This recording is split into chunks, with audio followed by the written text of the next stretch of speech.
That's a tough question because we fish so many good anglers on tour. Initially, my first thing would be Ike and Ellie. I think our styles, we both like to finesse fish. We both love to crankbait fish. And so I think our styles would mesh together well in team tournaments.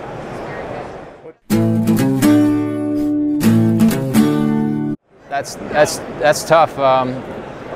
Everything would involve my family. I'm really close with my family, with my kids, and with my wife. So, you know, everything bucket list wise would have to be involving them. You know, like there's a couple things. Sporting events. I love going to see sporting events because I love competition. That's one of the things I thrive on tour. So I like to, you know, I've never been to an NBA game or a NASCAR race. I've been to a lot of races, but never to a NASCAR race. So those are some things I would like to do, but I don't want to do them without my family being there. So.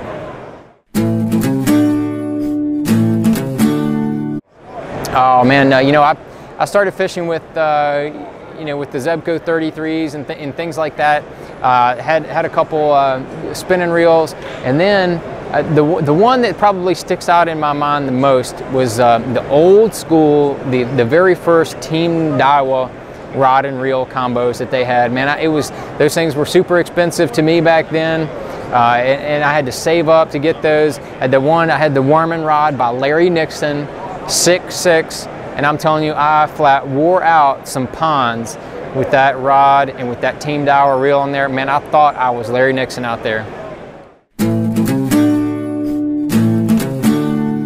That's a tough question. I'll kind of revert back to my family. You know, I'd take as many or all of my family members as I could. You know, this spring we did a spring break trip to Smith Mountain Lake, the lake closest to us, and you know, every day I took my whole family fishing, and I would go somewhere, maybe to a beautiful place like Lake Champlain. There's so many nice lakes that we go to that are really cool, that the fishing's good. It's hard to say, but I take my family there and go have an awesome time.